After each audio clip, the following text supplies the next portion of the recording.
आज हमारे साथ दुनिया के जाने माने strategic affair expert RS Singh साहब हैं। आज हम उनसे इंटरनल फ्रंट यानी कि आंतरिक चुनौतियों के बारे में बात करेंगे। अब जबकि भारत पर युद्ध के बादल मंडरा रहे हैं, तो ऐसे समय में इंटरनल थ्रेट या आंतरिक खतरा और उसके तमाम पहलुओं पर विचार करना अत्यंत आवश्यक है। आंतरिक खतरों में एक बहुत बड़ा पहलू है बॉलीवुड। तो सिंह साहब, मेरा पहला प्रश्न है, अभी आदरणीय जया बच्चन जी ने राज्यसभा में कहा कि बॉलीवुड को एक प्रायोजित तरीके से निशाना बनाया जा रहा है, थोड़े से लोगों का बहाना बनाकर पूरी इंडस्ट्री को टारगेट किया जा रहा है। इस पर आपकी क्या राय है? पहले तो मैं ये कहूँ आपसे कि आपने एक बहुत गंभीर समय परिस्थिति में एक बहुत गंभीर सवाल पूछा है। और आदरणीय जया बच्चन जी से मेरा अनुरोध है कि वो ये भी बताएं कि आखिर यहाँ तक बात पहुँची कैसे।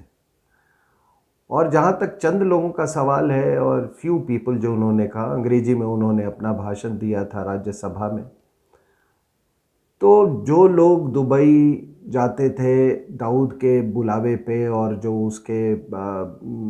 उसके लिए जो एंटरटेनमेंट करते थे, नाच गाना करते थे, उन लोगों की थोड़ी ये लिस्ट निकालने। क्या उस लिस्ट में ए ग्रेड हीरोज़ और हीरोइंस नहीं थे? कितने लोग थे? क्या उनका परसेंटेज था? तो मैं आपको कहता हूँ कि कम से कम 50 से 60%। ज़्यादा ही होंगे सर। मैं तो बहुत मॉडेस्ट फिगर बता रहा हूँ। 50 से 60% एक्टर एक्ट्रेसेस, सारे जितने जाने माने नाम हैं आपके बॉलीवुड के, सीनियर जूनियर, आपके संगीतकार, गायक, सभी लोग जाते थे उसके यहाँ और इस तरह का नाच करते थे कि आप अगर वो देख लें, उनका जो इनकी हरकतें जो वहाँ पे थी वो दाऊद के बुलावे पे, तो आप इनको कभी वो दर्जा नहीं देना चाहेंगे कलाकार का। तो आदरणीय जया जी से मैं यही कहना चाहूँगा कि ये थोड़े लोग नहीं थे। 93 ब्लास्ट हुआ, आपको मालूम है कि उसमें बॉलीवुड का क्या हाथ है? क्या वो उसमें थोड़े लोग थे? क्या उसमें कोई इनसिग्निफिकेंट, कोई टुटपुंजिया या सी और डी ग्रेड एक्टर उसमें शामिल था? A grade actor, A grade family का उसमें शामिल था। तो आप समझ जाओ कि उसके साथ और कोई शामिल थे और उसको बचाने के लिए कितनी बड़ी मशीनरी लगी हुई थी। 93 ब्लास्ट के बारे में उस आदमी ने करोड़ों रुपया खर्च किया उस समय।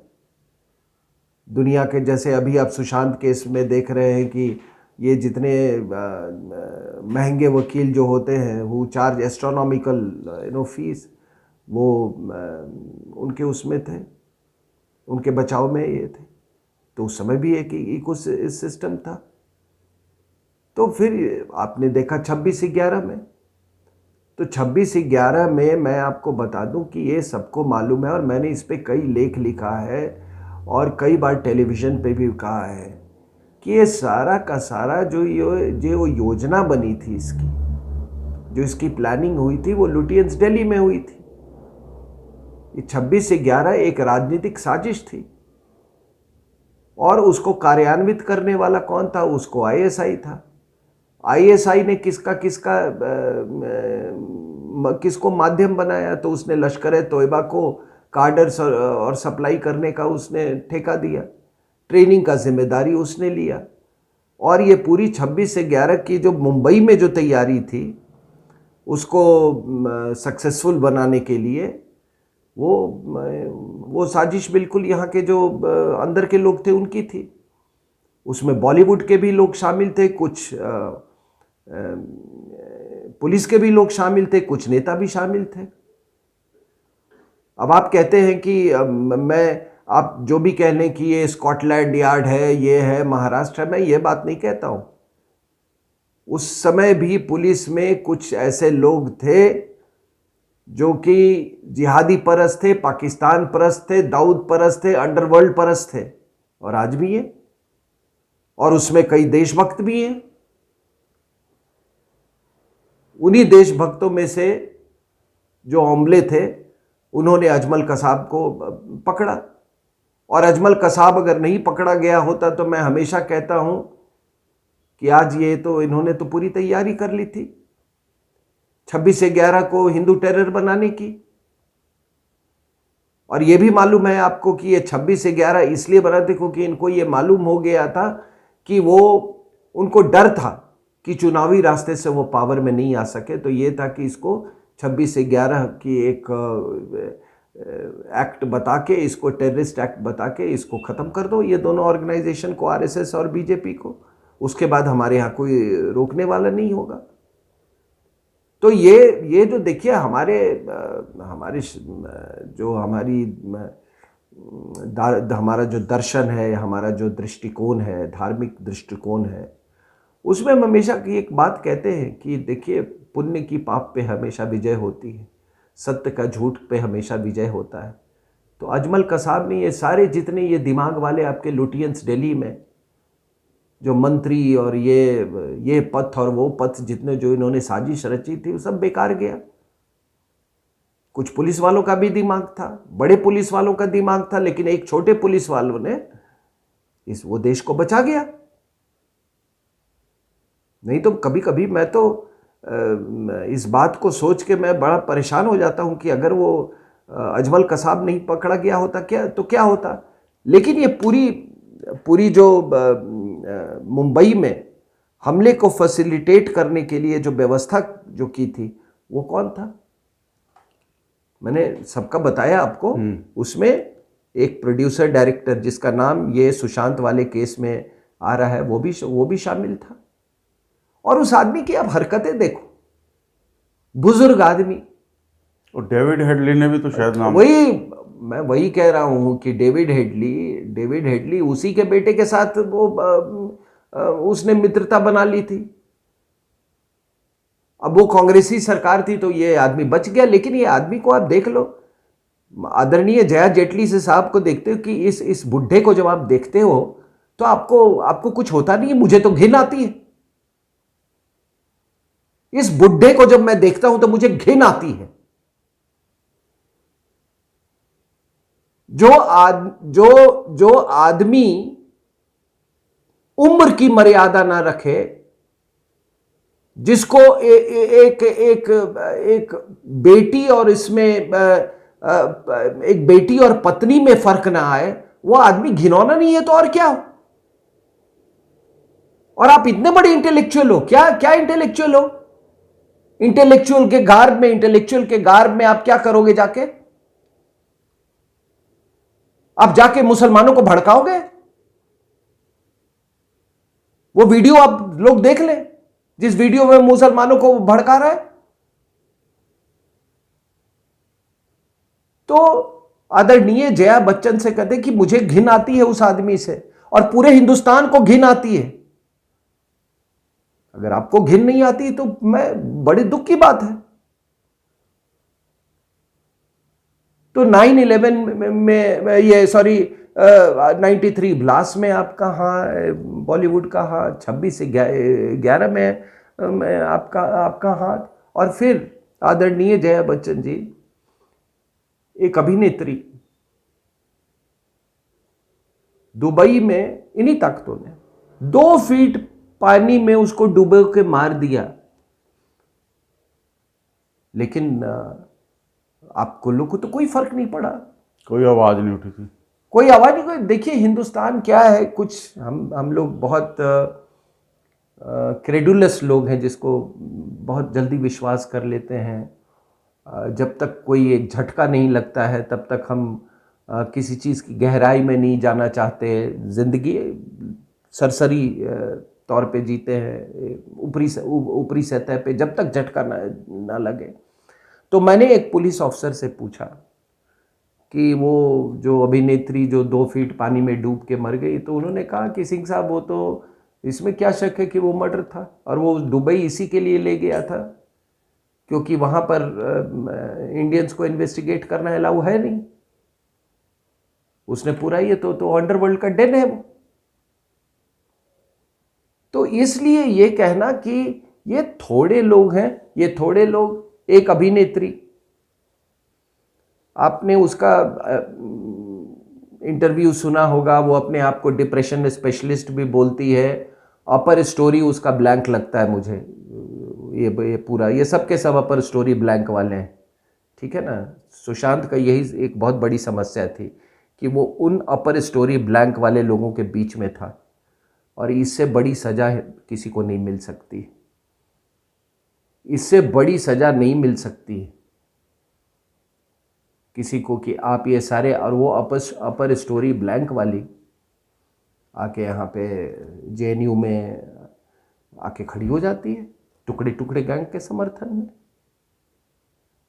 और ये भी पता चला है कि उसने ढेर सारा, उसको पैसे, करोड़ों में उसको पैसे दिए गए थे उसके बारे में, आई शक्ल दिखाई चली गई शाहीन बाग में। वो शायर का बच्चा वो आके खड़ा हो गया। उसे पूछो, मैं आपको बता देता हूं कि उससे पूछो कि सीएए क्या है, उसको नहीं मालूम होगा। आप बताइए कि एक यूरोपियन कमीशन की रिपोर्ट है जिसमें ये लिखा हुआ है कि पाकिस्तान में हर दिन 3 माइनॉरिटीज की लड़कियों को उठाया जाता है, नाबालिग बच्चियों को, और उनको इस्लाम में कन्वर्ट किया जाता है।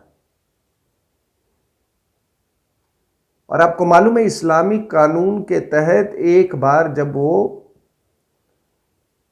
एबडक्ट हो जाती हैं ये इस्लामिस्ट द्वारा, तो वो वापस नहीं आ सकती, क्योंकि उसने इस्लाम कबूल कर लिया होता है उनके मुताबिक, और वो उससे इस्लाम से वापस आने के बाद उनके लिए एक ही दंड है, वो है मृत्यु दंड।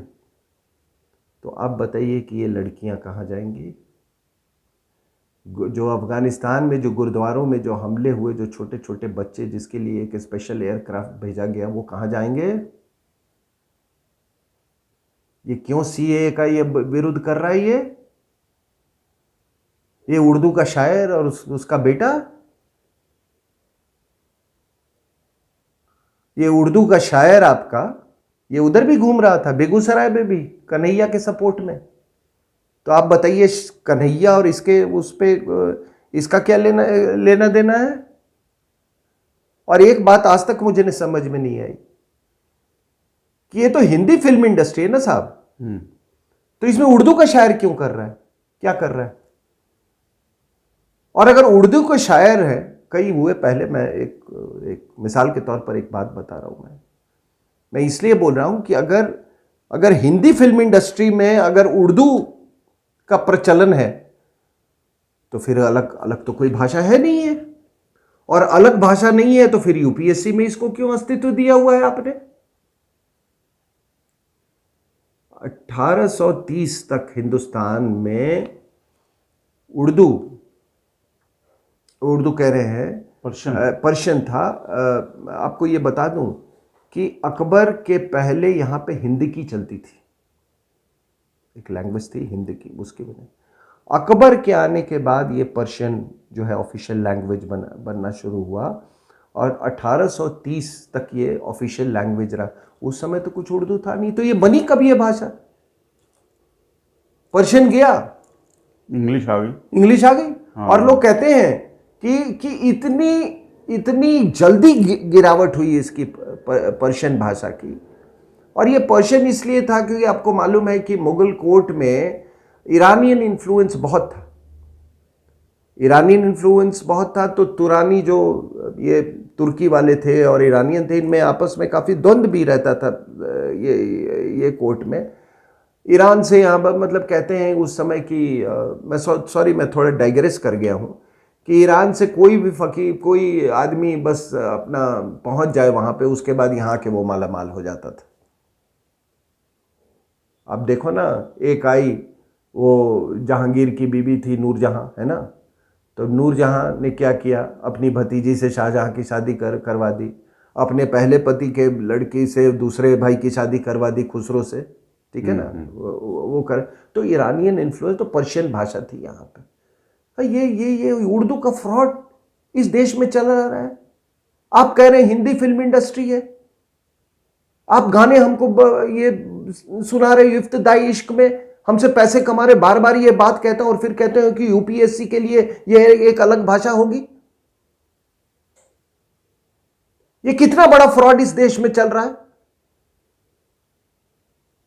अरेबिक हो तो मैं मान भी सकता हूं कि चलो ओरिजिनल भाषा है वो, हमारे में तो संस्कृत है ना, मदर ऑफ ऑल लैंग्वेजेस। हम तो मानते हैं बंगाली, मराठी सब उसी से निकला हुआ है, संस्कृत से। ये उर्दू कहां से निकला हुआ है ये बताइए। कहते हैं मिक्सचर है, किस चीज का मिक्सचर? कोई वोकैबुलरी है इसका? आप एक आम आदमी से पूछ लो, एक मुसलमान से, सुनी जो हिकायतें हस्ती तो दरमियान से सुनी, उससे पूछो हिकायतें का मतलब क्या होता है, वो नहीं बता पाएगा। और आपने ये फ्रॉड चला रखा है। और ये उर्दू का शायर, ये सब ये देश के खिलाफ आके शाहीन बाग में, कभी जेएनयू में, और अपने आप को आप बहुत बड़े, आप कलाकार हो, आप हो क्या? और जहां तक आदरणीय जया बच्चन जी ने एक बात कहा कि हम टैक्स देते हैं, तो साहब ये बताइए, आप क्या कोई आप फेवर कर रहे हो क्या? हर आदमी जो है वो टैक्स दे रहा है। रिक्शा वाला भी देता है, एक भिखारी भी देता है, साबुन भी खरीदता तो। हाँ, direct taxes and indirect taxes. ये कौन सी आप बात कर रहे हो भाई? और कोरोना के लॉकडाउन के बाद तो इकोनॉमी तो हाँ, किन्होंने उठाई, हाँ, टैक्स दे दे के डबल प्राइस कर दिए लिख करके। लोगों की तनख्वाह कट गए। मेरी बेटी वो एक अस्पताल में है, वो एक गायनेकोलॉजिस्ट है, और वो उसका कोविड पे उसमें वार्ड में उसकी ड्यूटी लग रही थी। जो भी था, रिस्क था नहीं था वो उस पर मैं नहीं जाना चाहता हूँ, उसका कर्तव्य था, कर्तव्य है, उसका कर्तव्य था। उसकी भी तनख्वाह कम कर दी गई 10% से, और बड़ी खुशी खुशी हम सब ने उसको ये किया, क्योंकि जब राष्ट्र के ऊपर में संकट हो तो ये 10-20% पैसा क्या है साहब?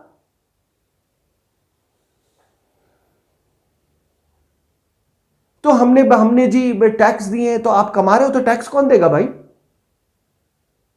दूसरी बात कि हम ये करते हैं, हम एल्ट्रुइज्म का काम करते हैं, हम सहायता करते हैं, हम समाज सेवा करते हैं। सुनिए, और ये बॉलीवुड के लोग इस बात को बड़े गंभीरता से सुन लें कि हिंदुस्तानियों को आपके ड्रग में लिप्त पैसे की जरूरत नहीं है, वो पाप के पैसों की।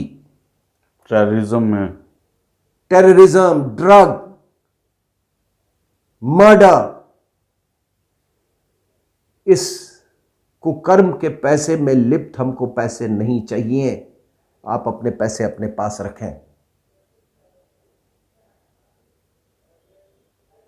तो ये साहब, ये देखिए, ये जो आदरणीय जया बच्चन जी का जो ये कहना है, ये बिल्कुल गलत है, ये बिल्कुल गलत है।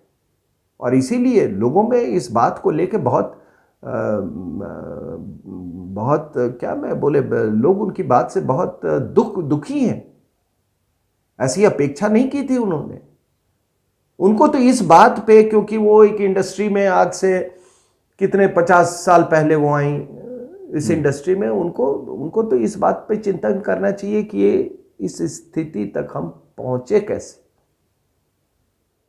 सिंह साहब, बॉलीवुड का क्राइम, टेरर और पॉलिटिक्स का एक गठजोड़ कब शुरू हुआ, और स्ट्रेटजिकली बॉलीवुड के एंटरटेनमेंट से ड्रग या टेररिज्म के खतरे को आप कैसे आंकते हैं?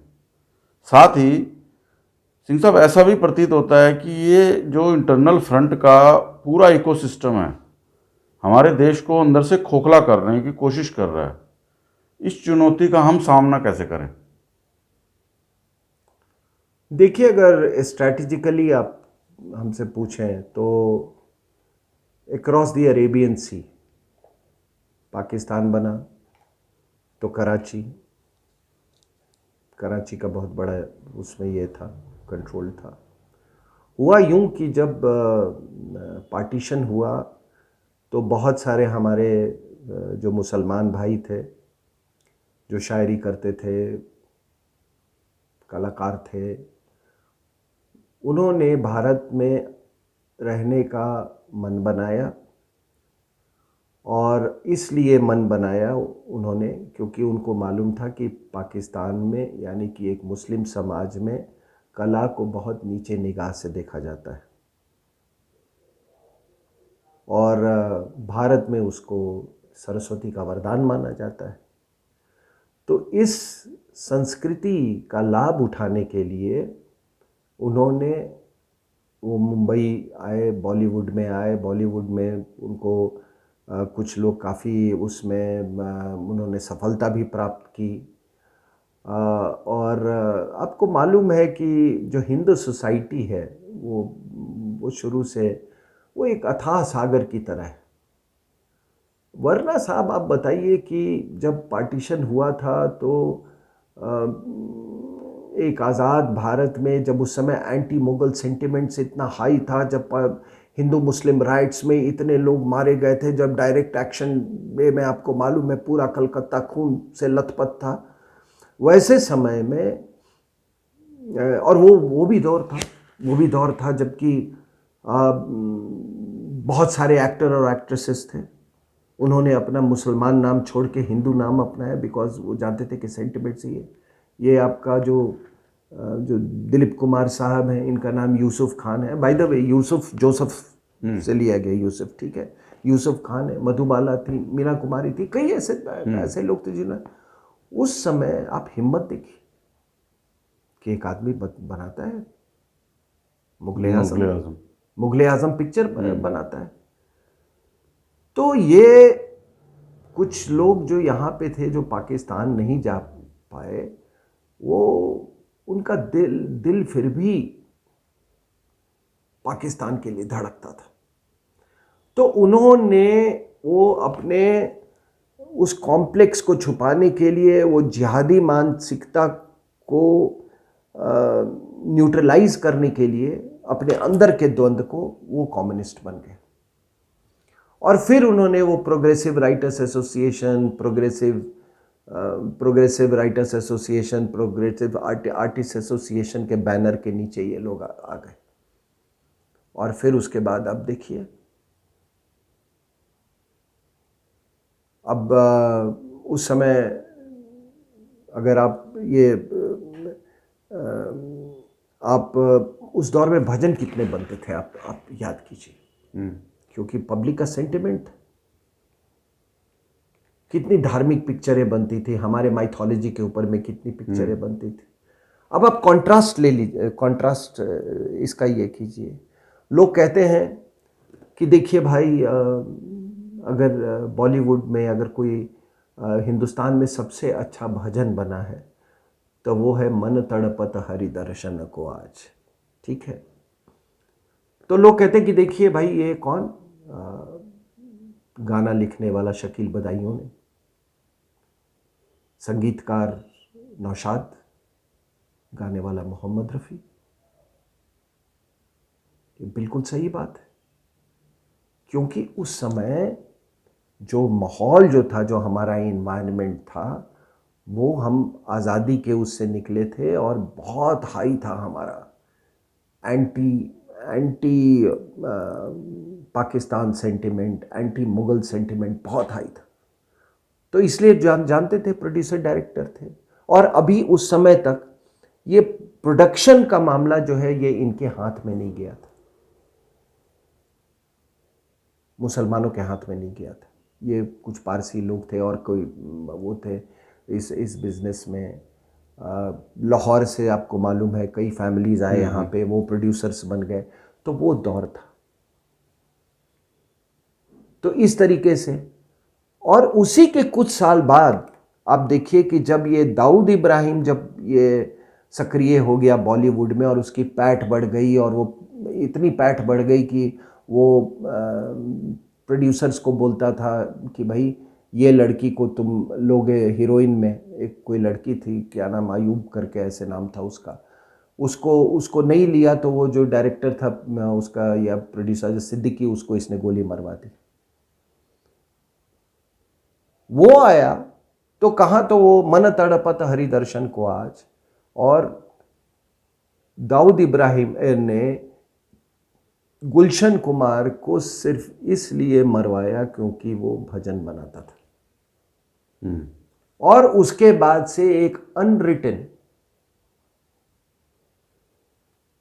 अनरिटन वहाँ पे एक कानून, रिट चलता था कि भाई सब कुछ अल्लाह मौला आप जितने वो बनाएं वो सब, लेकिन आप भजन नहीं बनाएंगे।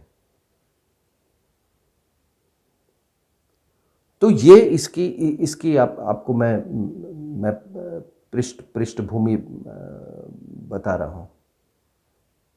और एक गाना है आपने मुकेश के द्वारा गाया हुआ, जाहिद शराब पीने दे मस्जिद पे बैठकर, या वो जगह बता दे जहाँ खुदा ना हो। आज वो आप कोई गाना बना के देख ले, आज वो ऐसा गाना क्या होता है। एक तो खुदा शब्द जो है ना, वो तो हमारे यहाँ वो ख़त्म ही हो गया। हमारे ये जो तमाम उर्दू वाले जो हैं, अब ये खुदा शब्द ही नहीं यूज़ करते। ये है आपका उर्दू लैंग्वेज, क्योंकि अब उसको अन इस्लामिक माना गया है, समझे कि नहीं। तो ये अब कहाँ से शुरू हुआ, तो मैं आपको ये एक पृष्ठभूमि बताई। उसके बाद आप देखें कि अभी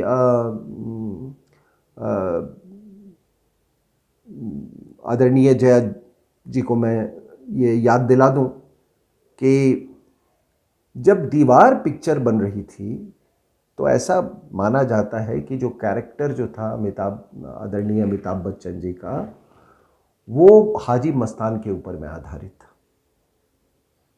और वो उसको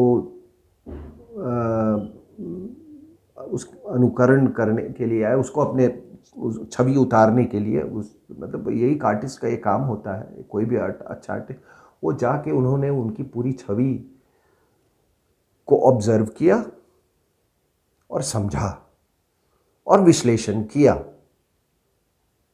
हाजी मस्तान के बारे में बात कर रहा हूँ। अब ये भी मैं आपको बता दूं कि जब अमिताभ बच्चन जी जब बॉलीवुड में अपना करियर बनाना चाहते थे, तो मैडम गांधी ने उनको एक चिट्ठी दी थी कि ये चिट्ठी ले जाओ, आदरणीय सुनील दत्त साहब को ये चिट्ठी दे देना, वो तुम्हें मदद करेंगे। तो ये गए सुनील दत्त के पास। अब सुनील दत्त के बारे में, वो तो एक बहुत बड़े सेक्युलर नेता थे, अपने आप को बहुत वो सेक्युलर मानते थे। आप ये बायोपिक देखो, ये जो फिल्म है संजय दत्त के ऊपर में, सुंजू, उस बायोपिक में ये दिखाया गया है कि जब ये मैडम नरगिस दत्त से ये शादी करना चाहते हैं तो इनको बुलावा भेजा था, समन किया था हाजी मस्तान ने। हाजी मस्तान का वो रुतबा था बॉलीवुड में उस समय, और ये गए सिर्फ इसलिए क्योंकि उसने ऑब्जेक्शन लगाया था कि आप एक मुसलमान लड़की से नई शादी कर सकते हैं। तो फिर इन्होंने वो बायोपिक देख लेना, उन्होंने उनको समझाया, उनको आश्वासन दिया, और तब जाके उन्होंने ये किया। तो ये पृष्ठभूमि है। हाँ, तो मैं कह रहा था कि आप उन्होंने जो परमिशन लिया उनसे, तो एक तमाम पृष्ठभूमि है। तो जब उनका बाद में हाजी मस्तान वो राजनीति में आ गया, मेन स्ट्रीम करने की कोशिश की, लेकिन उसकी पैठ बहुत ज़्यादा थी, अंडरवर्ल्ड की पैठ उस ज़माने से बॉलीवुड में। और जब उनका वो जब सीन से हटे तो फिर दाऊद इब्राहिम आ गए। और दाऊद इब्राहिम भी एक अजीब समय में वो आए, जबकि आपको मालूम है कि ये पूरा इस्लाम को रेडिकलाइज कर दिया गया था वो कोल्ड वॉर जीतने के लिए अमेरिकन्स के द्वारा। और फिर जब वो कोल्ड वॉर ख़त्म, बड़े लोग अरब से लड़ने गए वहाँ पे। और जब ये ख़त्म हुआ तो फिर आउट ऑफ जॉब हो गए, तो कुछ लोगों को इधर कश्मीर की तरफ भेज दिया गया, कुछ वो अपना वेस्ट एशिया। उसी समय पैलेस्टीन में भी बड़ा उछाल आया इस्लामिक रेडिकलिज्म में और जिहादिज़म में। और उसी समय ये दाऊद इब्राहिम का भी और ऐसे जो तत्व थे यहाँ पे उनका भी बहुत बड़ा वो जो इनरोड्स जो था बॉलीवुड में वो बढ़ा, और मुंबई का भी रेडिकलाइजेशन हुआ। तो आज जो लोग इस तरह की बात करते हैं कि और उसी रेडिकलाइजेशन का परिणाम जो है, आपने देखा कि वो आज़ाद मैदान में किस तरह वो अमर जवान पर उसने जो काम किया। तो मैं ये जो आज जो कुछ ये चवन्नी छाप नेता जो हैं वो जो कहते हैं हमने उखाड़ दिया, अरे तुमको तो उस समय उखाड़ देना था। जैसे जो कहते हैं ना हमने उखाड़ दिया, हम तो मानते तब ना जब ये पूरी नंगा नाच जब चल रहा था मुंबई में, कोकराझार के बाद मुंबई में, उस समय उखाड़ देना था। एक बात कह रहा हूँ। तो दाऊद का फिर वो इतनी घुसपैठ हो गई उसमें कि वो डिसाइड करने लगा कि भाई कौन सी पिक्चर बनेगी, कौन सी नहीं, किसको आप हीरोइन लोगे। कोई एक बताया आपको जो एक लड़की जो थी इसको सिद्दीकी को इसने गोली मरवा दिया। तो उसके बाद से धीरे धीरे धीरे ये दाऊद जो है एक आईएसआई एजेंट है। मुंबई एक फाइनेंशियल कैपिटल है, बॉलीवुड एक उसका बड़ा हिस्सा है। दाऊद जो है वो आईएसआई के मेहरबानी पे जिंदा है। तो एक पूरी पाकिस्तान की एक इंफ्रास्ट्रक्चर मुंबई में ऑपरेट करती है, पूरी पाकिस्तान, जो मैंने आपको बताया। ये आईएसआई, आपको मालूम है आईएसआई के बिना ये जी नहीं सकता। आईएसआई दाऊद का लाइफलाइन है, पूरी जो अंडरवर्ल्ड है उसकी लाइफलाइन है। और बॉलीवुड, क्रिकेट, ये सारा ये उसकी लाइफलाइन है, दाऊद की लाइफलाइन है। बॉलीवुड,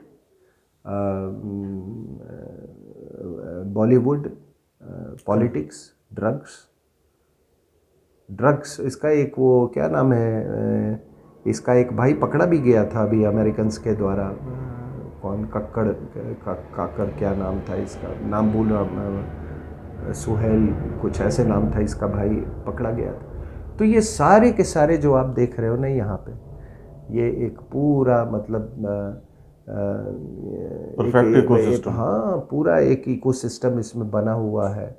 और ये जैसा कि आपने सवाल पूछा पृष्ठभूमि का, तो यही पृष्ठभूमि है इनकी। और ऐसा बात नहीं है कि ये लोग जानते नहीं हैं, माननीय अमिताभ बच्चन नहीं जानते हैं, जया बच्चन जी नहीं जानती है, सबको सब मालूम है। लेकिन शायद इतने ये लोग डरते हैं, इतने डरते हैं। और आपने उसका परिणाम देख लिया कि आज अगर कोई भी उसके खिलाफ जाएगा तो उसको या तो छत से फेंक दिया जाएगा, या उसको पहले मार के उसको लटका दिया जाएगा, या 2 फीट पानी के अंदर, या 2 फीट पानी के अंदर मार दिया जाएगा। तो ये, और अब हुआ क्या है कि धीरे धीरे ये ड्रग्स के घुसते, उसी में आप लोग को मालूम है कि अब जब ये फिल्म वर्ल्ड में, ये तो ग्लैमर वर्ल्ड है ना, ये ग्लैमर है, इसका कला से है वास्ता, लेकिन उतना भी वास्ता कला से नहीं है। ये बेसिकली ग्लैमर वर्ल्ड है, एंटरटेनमेंट वर्ल्ड है। तो ग्लैमर वर्ल्ड में आप जब कोई उससे आकर्षित होकर उस तरफ आता है, उस दुनिया में, तो आप मान लीजिए आपको शुरुआत में कोई सफलता मिल गई, कुछ पैसे मिल गए, आप एक स्तर पे ज़िंदगी जीने लगे, आपकी जो स्टैंडर्ड ऑफ लिविंग जो है, नॉट स्टैंडर्ड ऑफ लाइफ, कोई भी स्टैंडर्ड ऑफ लाइफ वाला, there is a difference between standard of life and standard of living, समझे ना। स्टैंडर्ड ऑफ लाइफ वाला जो आदमी है वो इंडियन क्लासिकल म्यूज़िक सीखेगा, वो कुछ और काम करेगा, जो स्टैंडर्ड ऑफ लिविंग वाले जो लोग हैं वो ग्लैमर वर्ल्ड से अट्रैक्ट होते हैं। तो जब आपने एक मुकाम हासिल की तो आपके तौर तरीके ऐसे हो जाते हैं, आपके खर्चे भी वैसे हो जाते हैं। तो जब ये खर्चे आपके उस तरह के हो गए और आप शुरुआती दौर में आपको सफलता मिली, उसके बाद आपको सफलता नहीं हासिल हो रही है, तो फिर एक मोमेंट आता है कि आपने तो वो स्तर सस्टेन करना है आपने। तो आप फिर उसमें ड्रग के पेडलर बन जाते हो, फिर अलग अलग आप उसमें गलत रास्ते पे आप चले जाते हो। और नॉर्मली ये बी ग्रेड और सी ग्रेड हीरोज़ और हीरोइंस के साथ ये होता है, क्योंकि आपने तो सस्टेन करना है उसमें। और आपने देखा, वरना एक आप बताइए, हमारी जो अभिनेत्री थी राम तेरी गंगा मैली, मंदाकिनी। माँ मंदाकिनी नाम था उसका, आपने सही कहा। तो मंदाकिनी पहली मूवी हिट थी उनकी। क्या ऐसी वजह हो गई कि इस कूड़े करकट के साथ इनको जाना पड़ा, ये दाऊद इब्राहिम के साथ? मोनिका बेदी का ले लीजिए, वो आजमगढ़ का थर्ड रेट अंडरवर्ल्ड वाला, उसका देख लीजिए। ममता कुलकर्णी, एक पुलिस ऑफिसर की बेटी, वो देख लीजिए। आज वो ड्रग इंटरनेशनल ड्रग माफिया का वो सबसे बड़ा उसका वो और उसका हस्बैंड है, हिस्सा है उसका। तो ये कहना कि इसको बदनाम किया जा रहा है, बॉलीवुड को बदनाम किया जा रहा है, स्कॉटलैंड या महाराष्ट्र मुंबई पुलिस तो स्कॉटलैंड यार्ड की तरह है, ये देखिए साहब, अभी ज़रूर उसमें मैंने आपको बताया है कि महाराष्ट्र पुलिस में, और मेरा अपना पर्सनल एक्सपीरियंस है, बहुत से राष्ट्रवादी लोग हैं, ज़्यादातर राष्ट्रवादी हैं। लेकिन ये भी नहीं नकारा जा सकता है कि उस ग्लैमर वर्ल्ड से आकर्षित होके या उसके पैसे की लालच में कई लोगों ने अपना ईमान बेचा भी है। ये भय से भी कह सकते दाऊद को। नहीं, भय तो भय भी होगा, लेकिन अब भाई पैसे इतने ज़्यादा हैं कि कई लोग उसमें, और भी कई कारणों से, कोई राजनीतिक कारणों से। अब ये कहना, जैसा कि मैंने कहा आपको कि वही मुंबई पुलिस है जिसके बारे में किसी ने लिखा, एक पुलिस अधिकारी ने लिखा हु किल्ड कर करे, और वो जज साहब ने भी अब एक बहुत इसकी वो की, उन्होंने बोला, वो बहुत नाखुश थे हियरिंग के टाइम का। उन्होंने कहा मैं कन्विंस नहीं हूँ, क्योंकि गोली करकरे साहब को यहाँ से ऊपर से नीचे लगी है, मतलब ये नेक में लगी है, शोल्डर में, और वो इट हैज़ ट्रैवल्ड, तो इसका मतलब कोई सामने से नहीं मारा है उनको। तो जज साहब ने उस पर वो की। लेकिन तब तो हमारा सिस्टम जो है, आपको मालूम है, क्रिमिनल जस्टिस सिस्टम, मतलब प्रूफ पे जाता है। तो वो किसी ने किताब लिखा, वो भी एक पुलिस, हु किल्ड कर करे। लेकिन उसी मुंबई पुलिस में एक ऐसा बहादुर आदमी था जिसने अजमल कसाब को पकड़ा, और उसने अजमल कसाब को जब ये पकड़ा तो आपको मालूम है कि अगर वो नहीं पकड़ा गया होता तो मुझे नहीं मालूम है कि क्या उसका क्या कॉन्सिक्वेंसेस होता, क्योंकि इन्होंने तैयारी तो पूरी कर रखी थी, तैयारी उन्होंने पूरी कर रखी थी। और जैसा कि मैंने आपको पहले भी कहा था कि अगर अजमल कसाब नहीं हुआ होता तो इन्होंने वो किताब पहले से तैयार करके रखी हुई थी। वो लिखने वाला एक जर्नलिस्ट, वो जर्नलिस्ट किसी अखबार का एडिटर था, उसने पहले से ही किताब लिख के रखी हुई थी, 26 से 11 आरएसएस की साजिश। पॉलिटिशियंस पहले से तय थे कि इसका विमोचन कौन करेगा, सब कुछ हुआ वो करके, लेकिन उस बहादुर आदमी ने सब के वो कर दिया। तो हमारे यहाँ जो जितेंद्र जी, जो हमारा दर्शन है ना, हमारा जो हिंदू दर्शन है, जो हमारी जो हम अपनी जो कर्मा थ्योरी में जो हम बिलीव करते हैं कि पुण्य की हमेशा पाप पे विजय होती है, सत्य की हमेशा सत्य पे विजय होती है। सत्य में विजय थे। हाँ, वही हुआ। ये तमाम इनके लुटियंस में प्लानिंग और उसको ये और ये सारी प्लानिंग और ये दाऊद और डेविड हेडली और ये एलईटी और पाकिस्तान नेवी आईएसआई सारा सारा कुछ एक उसने फेल करवा दिया लेके। और उसका ऑब्जेक्टिव केवल एक था। आज जब लोग पूछते हैं ना, मैं मुझसे थोड़ा सा डाइग्रेस कर रहा हूँ कि क्या होगा इंडो तिब्बत बॉर्डर पे, लोग कभी ये भूल ना करें इंडो चाइना बॉर्डर वो इंडो तिब्बत बॉर्डर की बात अभी जो हालात है। तो मैंने यही कहा कि क्या होगा, आप पहले ये तय कर लो कि चाइना का ऑब्जेक्टिव क्या है। आप जिस दिन आपको ये अगर उसका ऑब्जेक्टिव है कि ले कैप्चर करना, तो वो तो हो नहीं सकता है। तो ऑब्जेक्टिव है बस आपको डराना धमकाना, आपको ये करना, आपको इंगेज रखना, ठीक है ना। तो आपको पता चल जाएगा कि उसका ये क्या है। तो बाकी आप खुद उसके बाद विश्लेषण कर सकते हैं उसी तरीके से। उनका ऑब्जेक्टिव क्या था? 26 से 11 का ऑब्जेक्टिव था केवल रेजिम चेंज, मतलब कि सॉरी वो कि जो रेजिम थी उस समय वो कंटिन्यू रहे,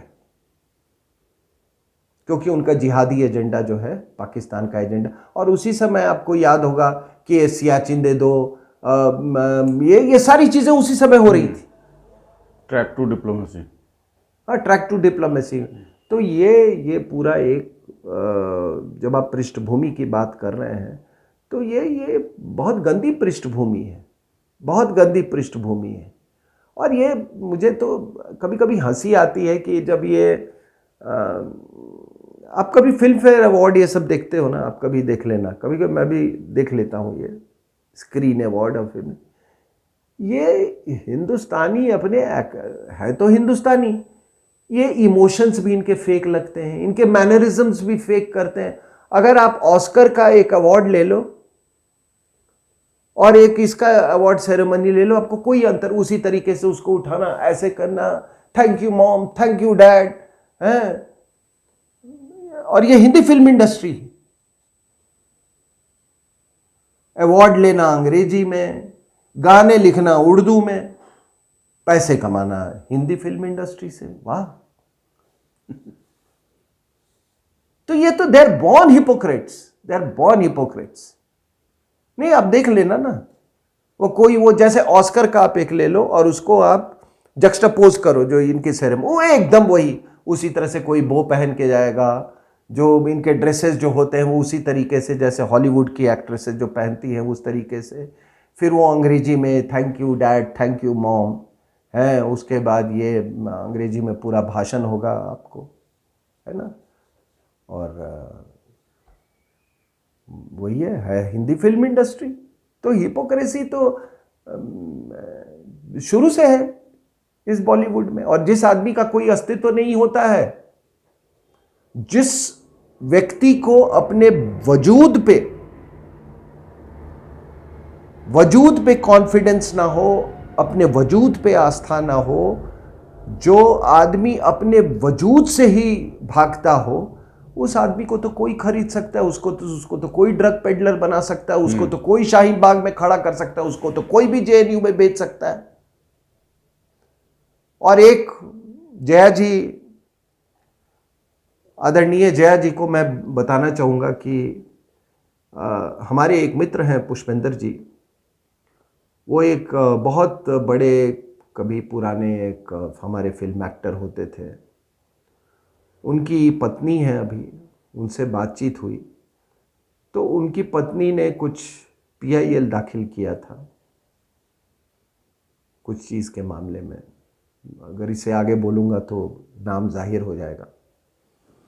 तो उन्होंने, मैं आदरणीय जया जी से ये कहना चाहूँगा, तो एक ऐसी ही पुरानी अभिनेत्री से उन्होंने कहा कि देखो ये यहाँ तो रहना हराम हो गया है, मैंने पीआईएल दाखिल किया है। तो उन्होंने कहा क्यों आप इन सब बातों में पड़ते हो, हमको क्या लेना देना इस चीज़ से, हमारा तो है ही, हमारे प्रॉपर्टीज़ बाहर है, देश में कुछ होगा हम चले जाएंगे, यहाँ से बाहर चले जाएंगे। ये पुष्पेंद्र जी ने मुझे बताया, ये नाम नहीं लूँगा, नाम नहीं लूंगा। तो ये सारे साहब ये पूरी पृष्ठभूमि है। और इसमें कोई लेकिन अभी एक होता है ना कि खतरा, एक होता है खतरा परनिशियस लेवल, मतलब कि अब इसको आप अब अगर इसको नज़रअंदाज करोगे तो आप ख़त्म हो जाओगे, वो स्थिति आ गई है। और इसीलिए मुझे लगता है कि सुशांत जो है उसकी कुर्बानी इसीलिए हुई है ताकि ये गंदे तत्व जो है इनको नाली से साफ किया जा सके। सिंह साहब, हमने आमिर खान के तुर्की यात्रा और उनका एर्दोगन की पत्नी से मुलाकात के बारे में पहले भी बात की है। आमिर खान का जो रवैया रहा है हिंदुओं को लेकर खासकर, उनके बारे में भी कई प्रश्न खड़े हुए हैं। एक और शख्स है जिनके घर ड्रग पार्टी का वीडियो वायरल हुआ, तमाम टीवी चैनल्स ने उसको दिखाया। उसने एक फिल्म बनाई गुंजन सक्सेना पर, जिससे हमारी वायुसेना ने काफ़ी पुरजोर विरोध किया उसका। शाहरुख खान, अमेरिका के एयरपोर्ट पे लंबी जांच के बाद उनको गुजरना पड़ा था। अब ऐसा महसूस होता है इसके पीछे कई गंभीर कारण हैं। इस पर आपकी क्या प्रतिक्रिया? देखिए, जहाँ तक आमिर खान का प्रश्न उठता है तो शायद पिछले अपने इंटरव्यू में भी ये सवाल मुझसे पूछा था। और ये महज इत्तेफाक नहीं है। आप अगर जियोपॉलिटिकल जो बदलते हालात हैं, जो सूरत है, वो अगर आप उस पर ध्यान दें तो आज जो हमारे सब कॉन्टिनेंट में जो मुसलमान लोग हैं, पाकिस्तान मतलब भी हमारे सब कॉन्टिनेंट में आ जाता है, वो उनका भरोसा जो है वो अरब से उठता जा रहा है, सऊदी अरेबिया से उठता जा रहा है, जो कि मक्का और मदीना का कस्टोडियन है। तो पहले वो उनको लीडर मानते थे, और जब ये कश्मीर पर उनका साथ नहीं दिया तो इन्होंने एक तरह से इनडायरेक्ट इन्होंने धमकी दी कि हम ओआईसी को स्प्लिट कर देंगे।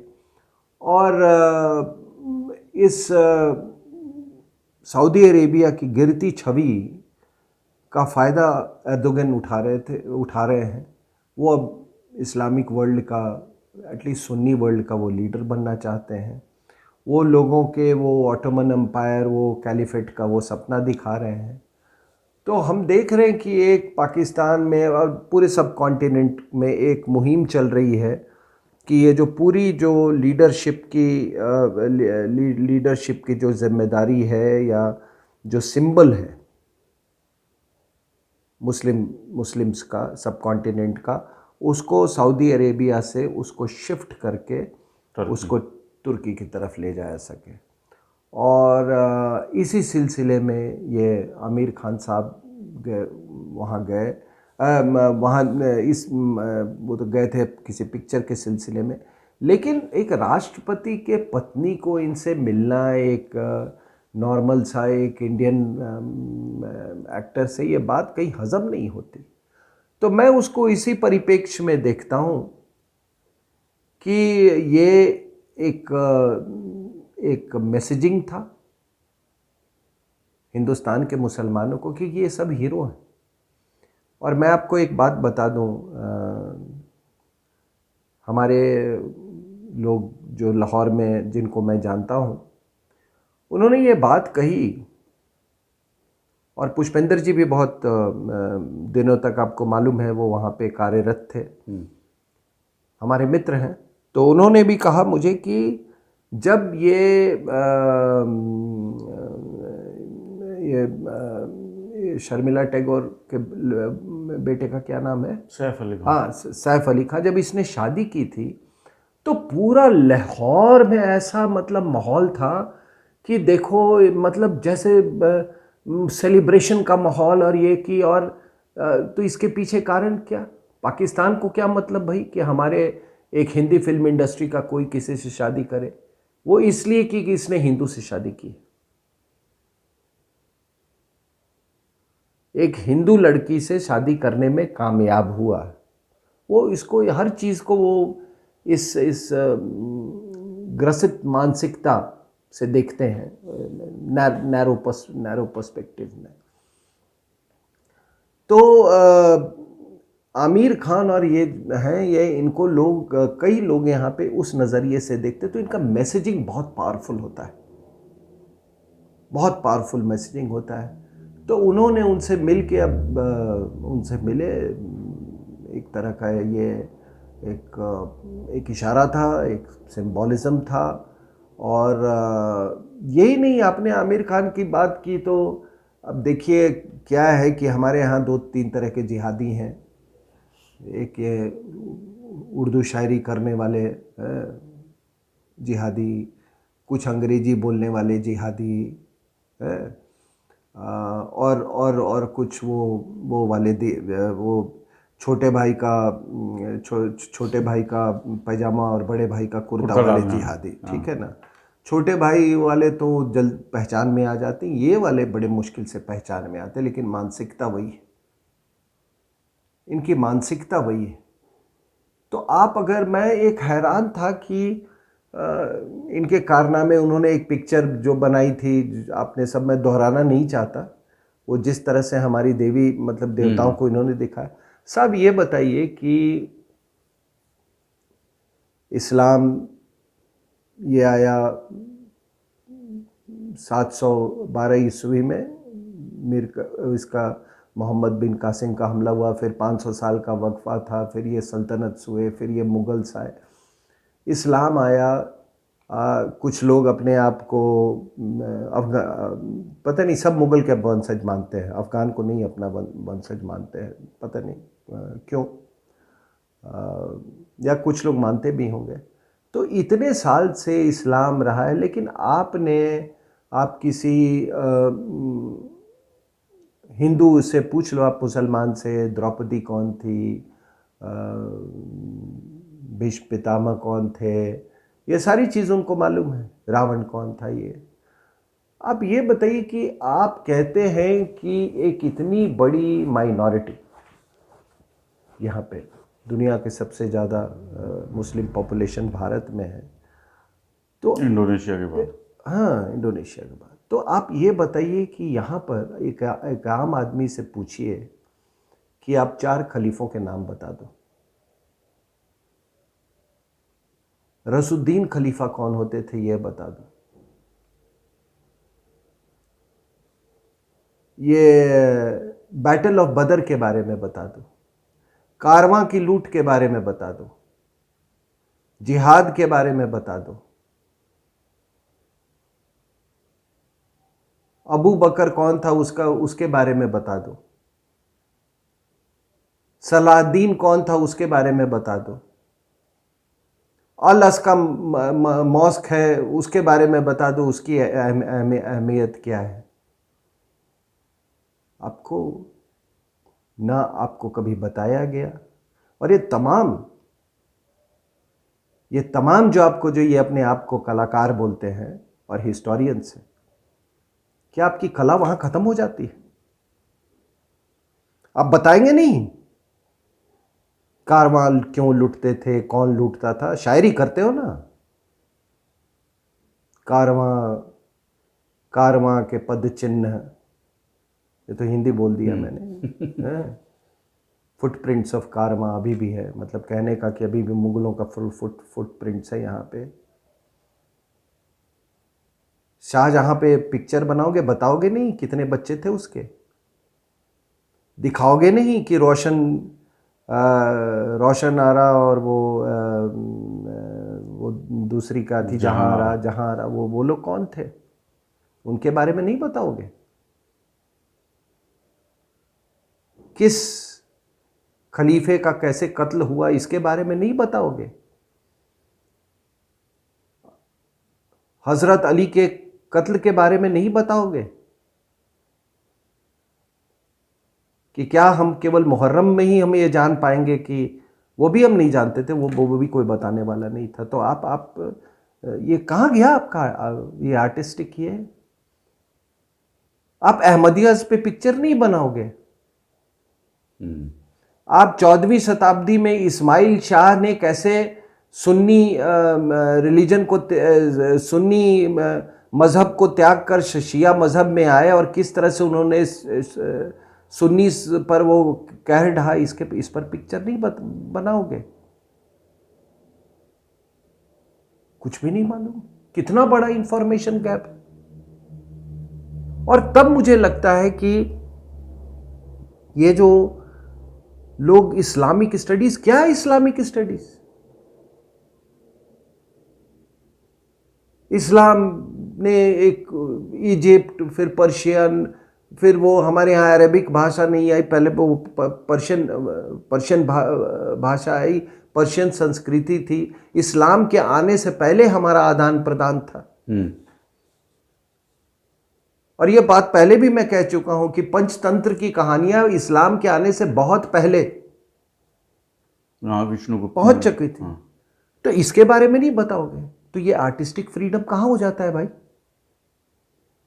तो ये कला की आड़ में आप इस तरह की आप क्या सोचते हो कि यहां के लोग बेवकूफ हैं।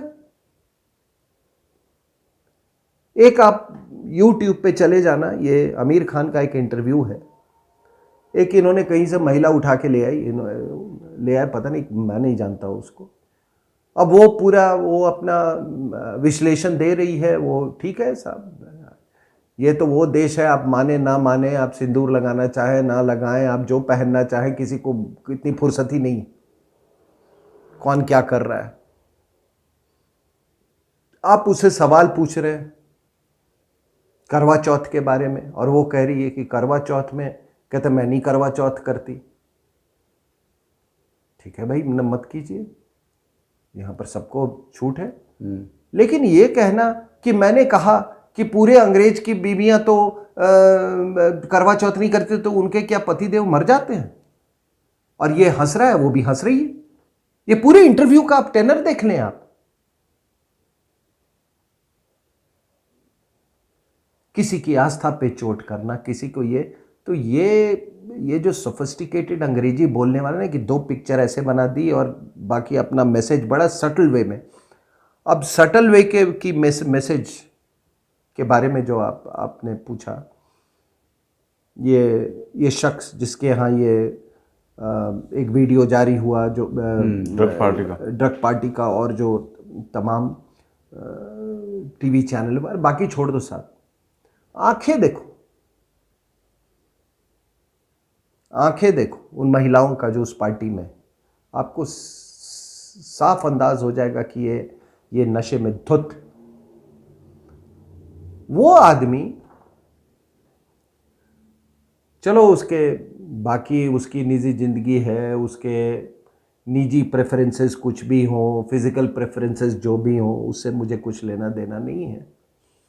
लेकिन आप पिक्चर बनाते हो और आप ये दिखाते हो कि एक पहली जो वो दिखाते हो पहली महिला पायलट है, हाँ, उसको वो जो मेल पायलट्स हैं, जो उसके मेल कलीग्स हैं, उसको कहते हैं कि तुम हमारे साथ ये पंजा लड़ाओ। और ये साहब, मैं इस फौज में रहा हूँ, और अगर ऐसा कोई नैरेटिव चलाए, वो थप्पड़ के काबिल है, वो थप्पड़ के काबिल है।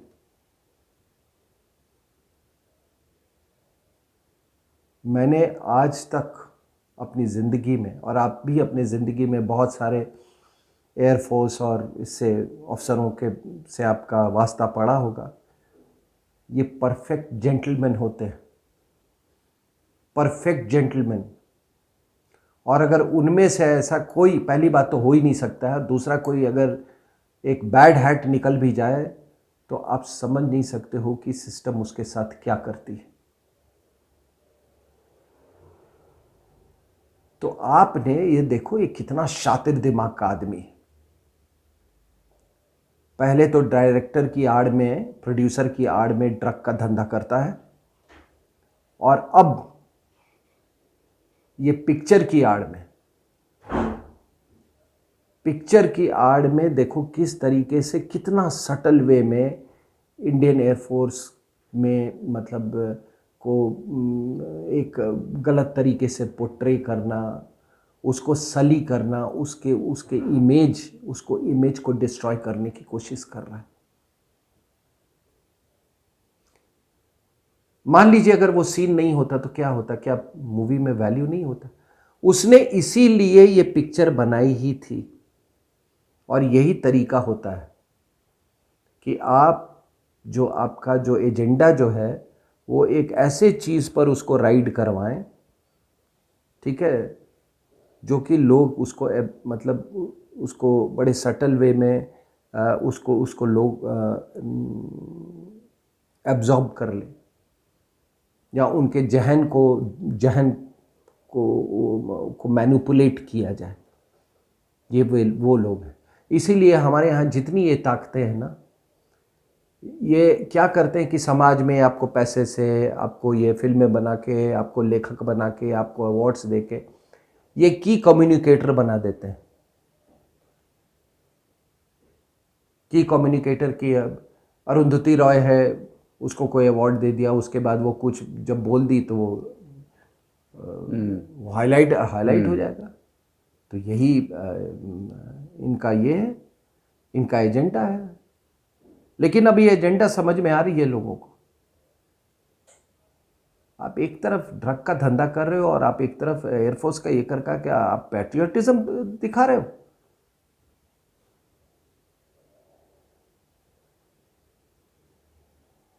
तो ये इसके बारे में बात की। वो फिल्म एक्टर जो कि ये अमेरिका में जिसकी मतलब डिटेन किया गया, बड़ी उसकी सख्त तरीके से जांच पड़ताल हुई, उसने बड़ा, उस समय उसको हिंदुस्तान याद आया, बहुत बहुत ज़ोर से याद आया। लेकिन बाद में मुझे पता चला कि उस शक के पीछे कई कारण थे। और इंटेलिजेंस एजेंसीज जो हैं दुनिया की, वो आपके परसेप्शन से नहीं जाती हैं, RSN सिंह और जितेंद्र के परसेप्शन से नहीं जाती हैं, उनके अपने इनपुट्स होते हैं।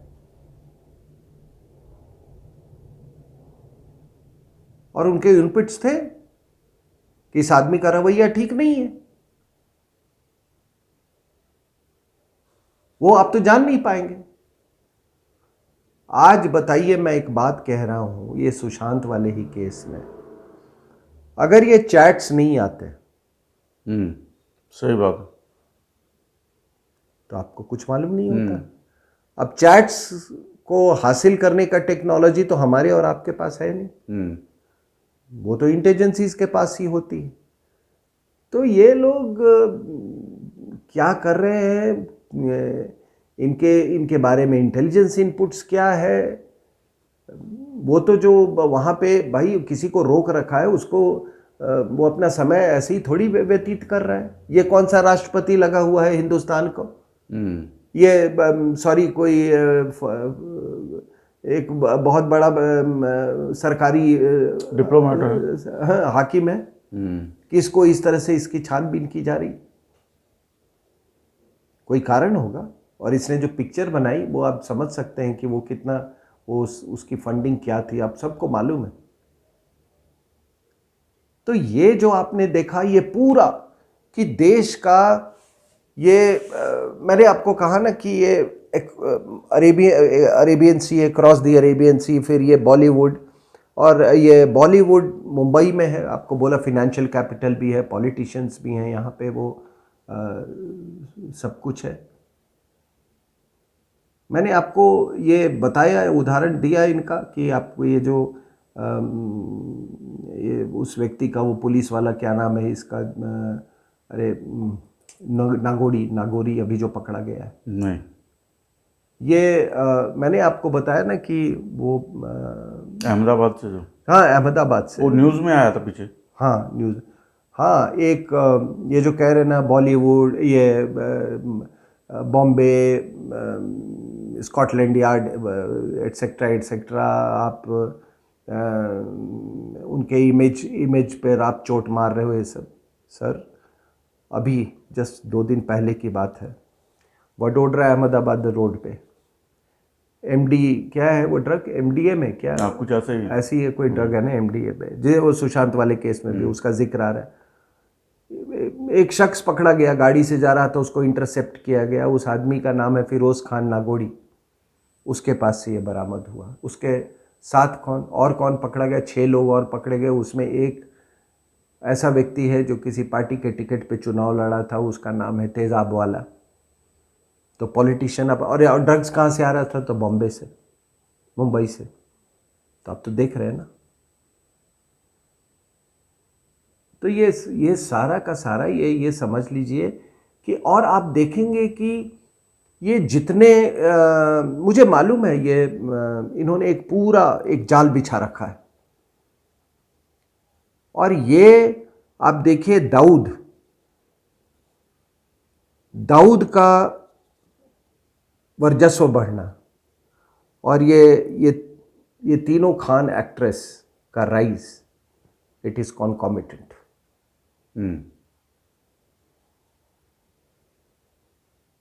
देख रहे हैं ना उसका राइज और इनका ये बिल्कुल पैरेलल ये हुआ है। और क्योंकि दाऊद का जाहिर सी बात है कि पॉलिटिक्स में भी उसका कंट्रोल है। जब वो बॉलीवुड में है, पैसा उसका कंट्रोल कर रहा है। साहब हालत यहाँ तक हो गई कि अब देखिए ये अरेबियन सी और इसे मूव करते करते दिल्ली आ गया, शाहीन बाग, जेएनयू। यहाँ आपके एक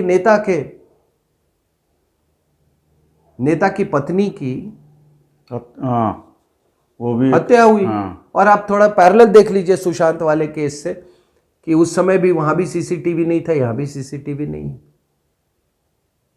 तो ठीक है, तो मैं तो हमेशा से कहता हूं कि दाऊद का बॉलीवुड, पॉलिटिक्स और क्रिकेट, ये 3 मेजर फेसेट्स हैं इंडियन नेशनल लाइफ के। उसमें इसकी सबसे ज़्यादा पैठ। तो ये इन लोगों को आप इतना, ये बहुत शातिर लोग हैं, बहुत शातिर लोग। 60-55 साल के बुढ़े हीरो बन के घूम रहे और हमारे बच्चों को गुमराह कर रहे। सिंह साहब, मेरा आखिरी प्रश्न है, अब जबकि भारत और चीन में हम तुलना कर रहे हैं और युद्ध की परिस्थिति बनी हुई है, आंतरिक दुश्मन या आंतरिक विशक्तियां हमको और कमजोर करने में और तेजी ला रही हैं। आपको नहीं लगता कि अब अंकुश लगाने का समय आ गया? बिल्कुल, आपने पहला ही सवाल जो पूछा था वो इंटरनल थ्रेट, इंटरनल फ्रंट, और जिसकी थर्ड फ्रंट की हम बात कर रहे हैं। तो देखिए, आपको शाहीन बाग वाला जो कुछ भी हुआ, आपने देखा कि उसमें कौन कौन फीड इन कर रहे थे। माओवादी भी मंच में आए, जिहादी भी मंच में आए, छोटे भाई वाला पैजामा, बड़े भाई वाला कुर्ता वाले भी जिहादी आए, उर्दू वाले भी जिहादी आए, अंग्रेजी वाले भी जिहादी आए, ठीक है ना, बॉलीवुड वाले भी जिहादी आए, सभी ने। तो ये उसमें फिर वकालत के प्रोफेशन वाले भी जिहादी आए। तो आपने जो कुछ इंटेलेक्चुअल्स हैं वो वहाँ पर कॉमन प्लेटफॉर्म। तो शाहीन बाग एक तरह से आपने, वो एक माइक्रोकोज़म था, एक उदाहरण था कि ये पूरा जो थर्ड फ्रंट है इसका स्वरूप क्या है। अब इस पूरे शाहीन बाग को कहाँ से फंडिंग हो रही थी, इसके बारे में मैंने बात की। पीएफआई को कहाँ से फंडिंग होती है वो भी मालूम है। ये जितने जिहादी ऑर्गेनाइजेशंस हैं, इनके पास क्या, पाकिस्तान के पास तो इतना पैसा है नहीं। बिल्कुल। हाँ, तो ये उसमें आपको मालूम है कि ड्रग मनी का क्या क्या क्या रोल है। वहाँ पर बॉलीवुड के लोग इसलिए आए क्योंकि उनको वहाँ से उनके आका ने बोला होगा कि जाओ वहाँ पे, नहीं तो अगली पिक्चर नहीं मिलेगी, ठीक है ना। तो ये पूरा इकोसिस्टम आप देख रहे हैं इसके। अब ये सवाल देखिए, मैं आपको युद्ध में और ख़ास करके जब ऐसे तनावपूर्ण स्थिति में, और एक ये भी हकीकत है कि भारत और चीन, आप जो कर लो ये कर लो, जियो पॉलिटिकल रियलिटी ये है कि ये हमेशा एडवर्सरी रहेंगे। ठीक है। और एडवर्सरी ये इसलिए है कि देखिए, जब पहले कोल्ड वॉर था, ये बड़ा इंटरेस्टिंग सवाल है, और इसको मैं थोड़ा इसको मैं इलेबोरेट में विस्तार पे बताऊंगा कि जब पहले कोल्ड वॉर था तो उसमें it was a Moscow led cold war. तो मॉस्को, तो हमको कुछ मालूम नहीं था। आप एक आम आदमी से उस समय, साहब आप लोग तो, हमको तो अच्छी तरह होश था, हम उस समय, हमने ये सब चीज़ों के बारे में, हम तो फौज में भी थे।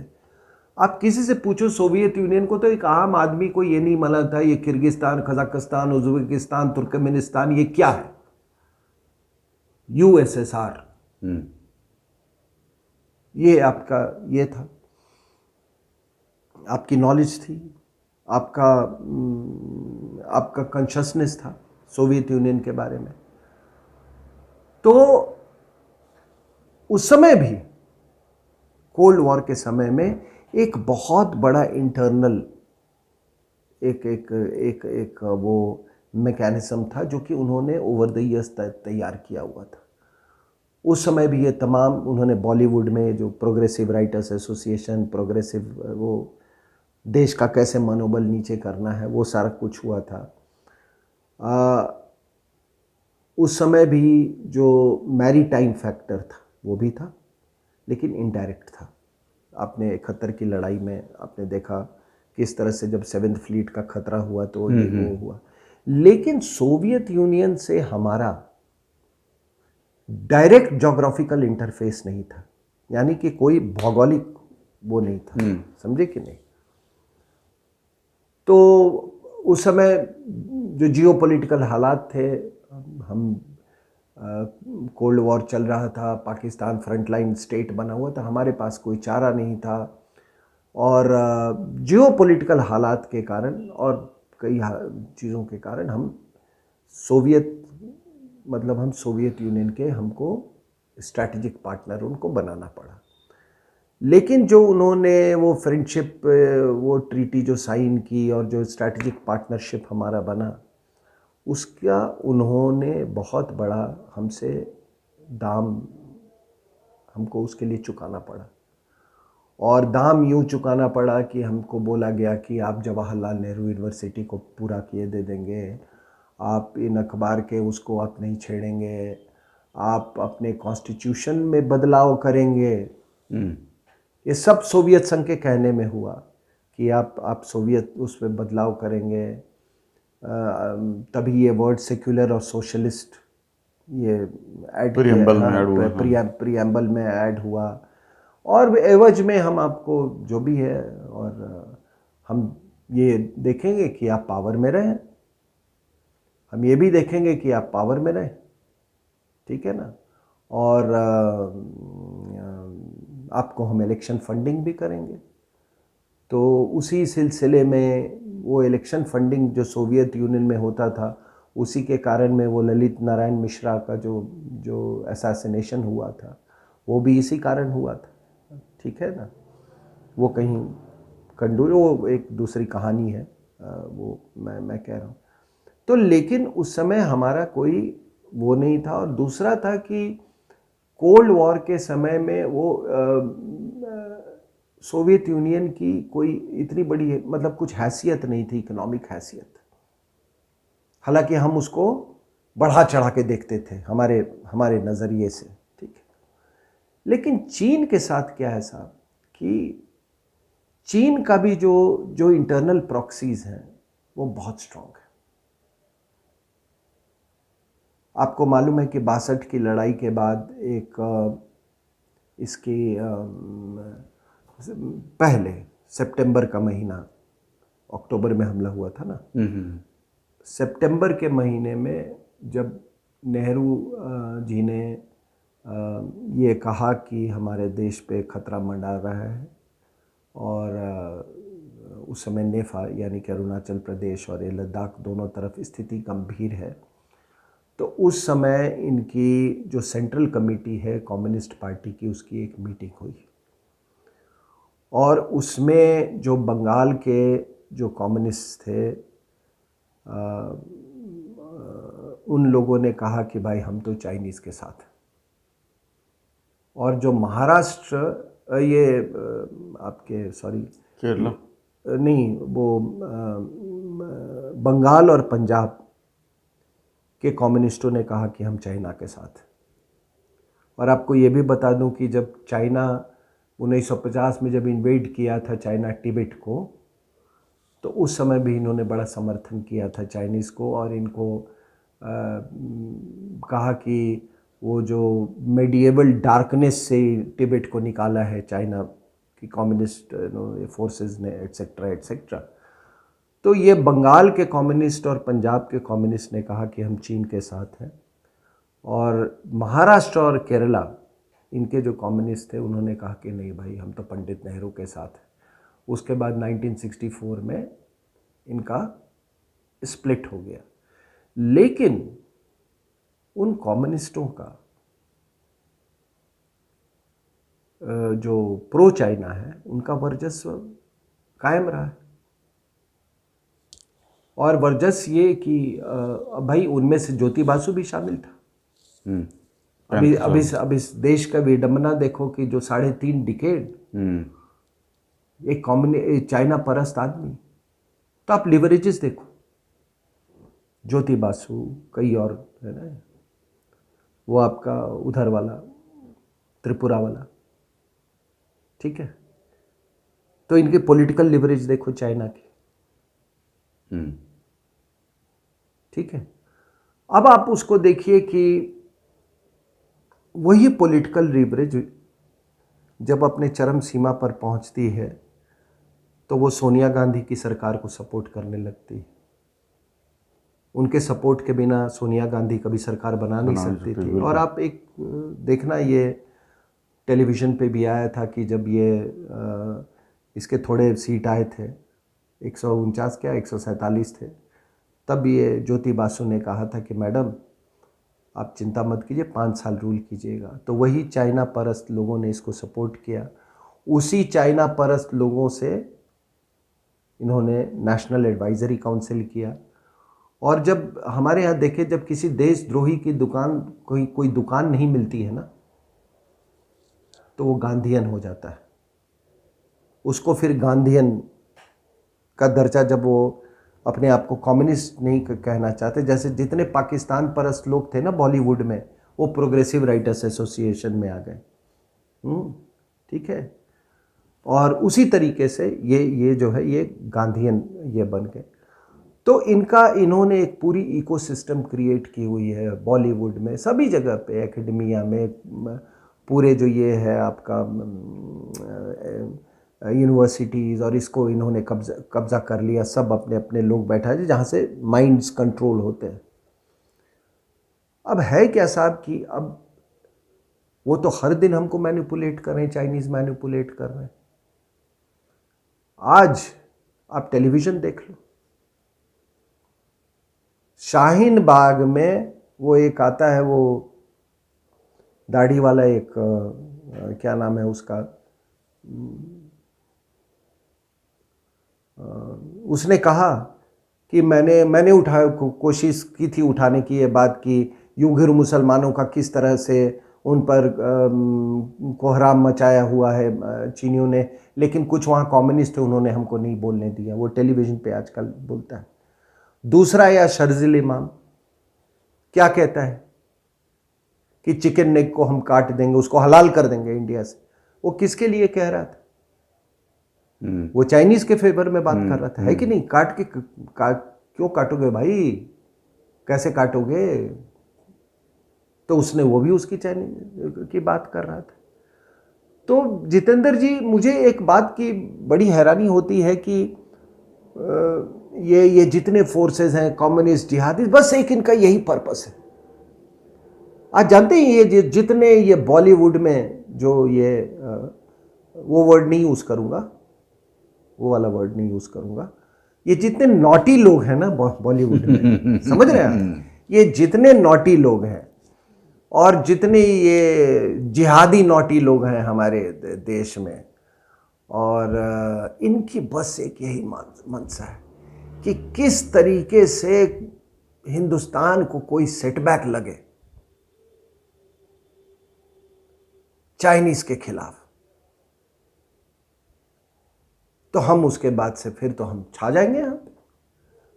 और तभी है कि आपने जमीन दे दीजिए, आपने ये कर दिया। तो सबसे आज आपने देखा होगा कि आपने पढ़ा होगा कि वो चुशूल सेक्टर में इन्होंने वो लाउड स्पीकर लगा रखे हैं, पंजाबी गाने बजा रहे हैं, और बीच बीच में मुझे याद आता है ये 90s की बात है, हाँ 93, मैं उस समय उधर था, LOC पे था। तो 5 बजे शाम को वो मैं every day at 5 o'clock in the evening वो ना पाकिस्तान की तरफ से लाउड स्पीकर बजना शुरू हो जाते थे, और बेनज़ीर प्राइम मिनिस्टर थी उस समय, और पूरा मतलब वो अपना पूरा कि जैसे अब बस पाकिस्तानी सेना आने ही वाली है, मतलब ये करके हर रोज गाली गलौज, मतलब ये उसकी आवाज़ वो पूरे जो उस LOC की तरफ सदाबाद वैली था वहाँ पे गूंजती थी। तो वही एक ये काम कर रहे हैं, ठीक है। तो लाउड स्पीकर, मुझे उस लाउड स्पीकर पर तो हमारे जवान खूब हंस रहे हैं, मज़े भी ले रहे हैं, लेकिन मुझे चिंता ये देश के अंदर में जो ये लाउड स्पीकर्स है ना, ये कैसे साइलेंट होंगे इन लाउड स्पीकर्स से। तो मैंने सोवियत यूनियन का इसलिए आपको एक एग्जाम्पल दिया कि हम तो नहीं जानते थे कि उसके कौन कौन से लोग को एहसास नहीं था कजाकिस्तान क्या है, यूक्रेन क्या है। आज भी चीन के बारे में मैं बड़े बड़े एक्सपर्ट्स की बात मैं कर रहा हूं, जानते तो होंगे लेकिन उनके जहन में चीन का जो कंस्ट्रक्ट है उनको नहीं मालूम है। एक चीज होता है नॉलेज, ज्ञान होना, और दूसरा चीज होता है कि वो आपके जहन का हिस्सा हो जाए, वो नहीं है। तो अगर मैं कहूं कि जो सोवियत मॉडल था वही चाइनीज मॉडल है, समझ रहे मेरी बात? जैसे उसके ये हिस्से थे ना, ये तमाम जो मैंने आपको बताया, उज्बेकिस्तान, हाँ ये सारे हिस्से थे, उसी तरह चाइना के हिस्से हैं। अब आप किसी से पूछो चाइना इतना डेवलप, ये वो, अरे ये सारी डेवलपमेंट जो है भाई साहब, ये केवल हैन चाइनीज के जो इलाका है, जो कि 40% इलाका है, नक्शा देख लो आप, वो ईस्टर्न साइड में है, वो भी ईस्टर्न साइड में, हाँ। ठीक है ना, ईस्टर्न साइड में है, और पूरा मतलब उनका जो मेन ये, तो ये हैन चाइनीज जो है, अगर आप ऊपर चले जाएं तो मंगोलियंस हैं, मंचूरियंस हैं, वो करके आई थिंक 96,000 लाख किलोमीटर्स, ऐसे किलोमीटर्स है, जिसमें 25,000 लाख किलोमीटर जो है वो तिब्बत का है, 18,000 कोई इसका है आपके जिंगजियांग प्रोविंस का।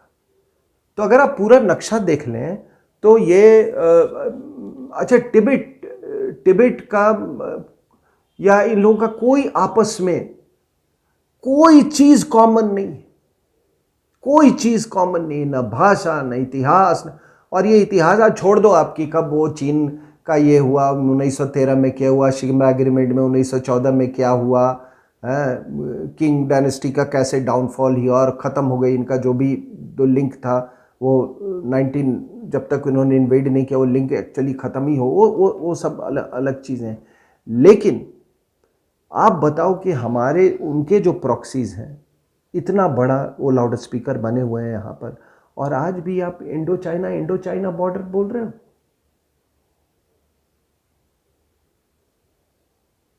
प्लेन के इलाका का आदमी वहां आके बैठा हुआ है और आप कह रहे हो उसकी बॉर्डर हो गई। आप, मैंने कहा इतिहास छोड़ दो, आप वो उसमें जाने की जरूरत नहीं है। आप सिक्किम से लेके कहीं चले जाओ और एक आम आदमी जो पूछ रहा है, बोल रहा भैया ये बताओ कि इस पहाड़ी के उस पार कौन रहता है, तो वो कहेगा कि उधर तिब्बती लोग रहते हैं, वो चाइनीज नहीं बोलेगा। लेकिन आप इंटेलेक्चुअली इतने कमजोर हैं या डिसऑनेस्ट लोग हैं कि आपने हिंदी चीनी उसने कब्जा कर लिया, आपने हिंदी चीनी भाई भाई कर दिया, हिंदी तिब्बती भाई भाई नहीं। हिंदी, आज आपके यहां 1 लाख से ज्यादा तिब्बती शरणार्थी हैं, हिंदी तिब्बत भाई भाई नहीं। आपने हिंदी चीनी भाई भाई का ये कर दिया। और आज भी आप ये पाप कर रहे हो कि Indo China border, Indo China border, Indo China border. Indo Tibet border बनना चाहिए है? बिल्कुल। अगर ये है, एक टिबेटन एक ऑफिशियल उन्होंने कहा कि भाई फिर आईटीबीपी क्यों, why do you call it Indo Tibetan border police. अब है क्या साहब कि ये पूरी, अरे और वहां छोड़ो, वो है चाइनीज का भी, वो कम्युनिस्टों का कब्जा है वहां पे, आपने क्यों उसको लेजिटिमेसी दे रखा है, आपने क्यों लेजिटिमेसी दे रखा है उसको। तो ये जो आपने सवाल पूछा कि आज देखिए कि उनके जो प्रॉक्सीज हैं, ये बॉलीवुड, ये पूरा जो इकोसिस्टम जो है, पूरा इकोसिस्टम जो लाउड स्पीकर और जो है अंदर में, उनका आप देख लो कि वो तो हमारे बारे में सब कुछ जानते हैं। वो पॉलिटिक्स भी मैनिपुलेट कर सकते हैं, वो पिक्चरें भी आपकी मैनिपुलेट कर सकते हैं, वो आपके ऊपर वो साइबर जासूसी भी कर सकते हैं, वो हर तरह से आप तो ओपन बुक। और आपका क्या नॉलेज है, आप बताइए कि आपको क्या भी मालूम है कि चीन के बारे में क्या कुछ है? कुछ भी। अभी हांगकांग से एक उदाहरण के बात मैं करता हूं। हांगकांग से कोई खबर आई मुझे, और वो आदमी ने मुझे बड़े अपने इम्फेटिकली कहा, इस बात को कहा कि वहाँ पर चीन में ट्रैवल और कई चीज़ें फ्री कर दी गई हैं लोगों के लिए। तो उसका एक तात्पर्य यह निकलता है कि शी जिनपिंग की जो अपनी जो हालत है, उनकी जो राजनीतिक स्थिति है वहाँ पे बहुत डमाडोल है। आप यही इन्फरेंस उससे निकाल सकते हैं। मैं उसकी पुष्टि नहीं कर पा रहा हूँ, कुछ नहीं पता। तिब्बत के अंदर में क्या हो रहा है आपको किसी ने बताया? नहीं, कोई नहीं माने। तो ये जितेंद्र जी, ये जो इंफॉर्मेशन, हम लोग तो उसकी बात करते हैं, मिलिट्री बैलेंस और पावर एसिमेट्री और फलना इन ठिकाम की बात करते हैं, लेकिन कोई ये इंफॉर्मेशन एसिमेट्री की बात नहीं करता। आज आप बताइए कि मैं एक डिबेट में अभी गया था और एक पार्टी का नेता, कांग्रेस का नेता, स्पोक्समैन, भाई मैं कोई टेक्निकल चीज़ समझा रहा हूँ, मैंने उस एरिया में मैं रहा हूँ, जो गलवान घाटी में हुआ, मुझे उसके बारे में कुछ तथ्य बाकी लोगों से ज़्यादा मालूम है क्योंकि मेरी रेजिमेंट थी वहाँ पे, मेरे भी अपने सूत्र हैं। तो मैं यही कहना चाह रहा था कि भाई वो चाइनीज़ का जो ऑब्जेक्टिव की हम बात कर रहे थे, उनका तिब्बत में ऑब्जेक्टिव ये था कि हम पर ये मतलब ये जो उन्होंने ये दुस्साहस किया कि हम चाइना पाकिस्तान इकोनॉमिक कॉरिडोर से इंटरफेयर ना करें और इंडो पैसिफिक जो स्ट्रैटेजी है उसका हिस्सा नहीं बने। ये बात में, अब आप बताओ कि मैंने बोला कि उन्होंने जब दुस्साहस किया तो हमारे लोगों ने 60 उनके लोगों को काट दिया। उन्होंने पेंगोंगसो में कुछ किया, हमने ऐसा काउंटर मूव किया कि वो अनटेनेबल हो गए। तो मैंने यही कहा कि राउंड 1 जो है वो इंडिया के फेवर में चला गया। अब वो शख्स, आपने ज़मीन दे दी, आपने ज़मीन दे दी, आपने ज़मीन दे दी। मैंने बोला कि यार समझाओ कैसे, नक्शा लाओ, चलो बात करते हैं। मैंने ये भी कहा कि तुम बताओ कि फिंगर 1 to 8 का स्टेटस क्या है तुम्हारा। लेकिन वो, अब आप समझिए, ये मैं तो वो टीवी शो में तो मैं तो छोड़ के जा रहा था। मैं भी उत्तेजित हो गया था क्योंकि मैं basically by instinct I am a soldier. और मेरा यह सोचने का तरीका है कि आप जो बातें करते हो वो जवानों वो भी देखते हैं, जो वहां बैठा दिन रात इस सर्द के मौसम में उतनी ऊंचाई पे 14,500 कहीं पे 16,500 ऊंचाई पे जो आपके देश की रक्षा कर रहा है, उसको जब ये उसके कानों तक वो जब ये उसका जब आर्गुमेंट सुनता होगा तो उनका खून कितना खौलता होगा।